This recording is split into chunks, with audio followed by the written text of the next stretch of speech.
Hello, नमस्ते, good morning सर्वांना. श्री स्वामी समर्थ.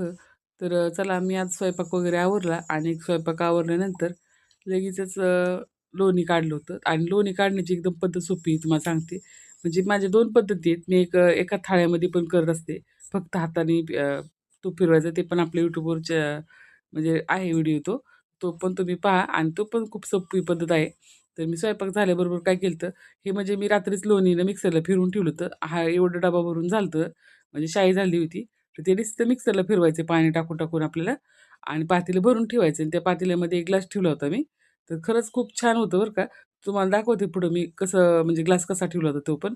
तर इतकंसं लोणी निघलेलं आहे बघा. इतकं पातेलं म्हणजे झालेलं आहे लोणी आणि लय सोपी पद्धत आहे. काहीच अवघड नाही. फक्त आपल्याला पाणी घालून आहे ना, असं सगळं वाटून त्यात ठेवायचं आणि ते 1 ग्लास पाण्याचं भरून त्यात मधोमध किंवा साईडला ठेवायचं आणि तो काढून घेतला ना आपण की आपोआप लोणी वर येतं. ते लोणी काढून घ्यायचे पातेल्यात 2 पाण्याने धुवायचे स्वच्छ आणि काही हाताचं पण फिरवायची गरज नाही, काय नाही. फक्त एवढंच की आपलं मिक्सरचं भांडं एक्स्ट्रा पडतं.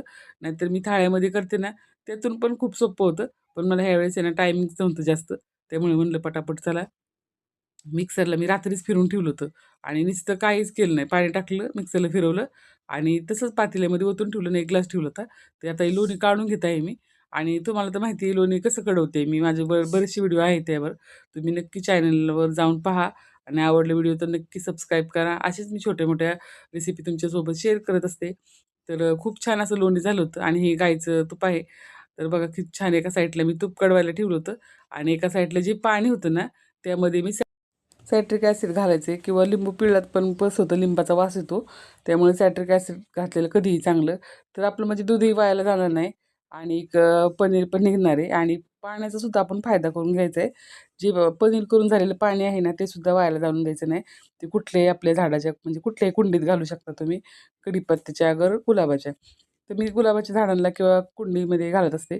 कसं असतं ह्या पाण्यामध्ये पण भरपूर असं कॅल्शियम असतं. तर तुम्ही एखाद्या वेळेस समजा तुम्हाला पनीर नसेल बनवायचं, तर तुम्ही ह्या पाण्यापासून कणिक पण मळून घेऊ शकता आणि कणिक इतकं छान होतं ना, एकदम सॉफ्ट होतं. नक्की तुम्ही असं एकदा ट्राय करा आणि ह्या पाण्यापासून तुम्ही कणिक पण बनवून पहा एकदा. तर चला आता माझं तर झालं होतं, तूप वगैरे कडून झालं होतं आणि हा अर्जंट ब्लाऊज द्यायचा होता. मला हा ब्लाऊज 1 वाजेपर्यंत द्यायचा होता.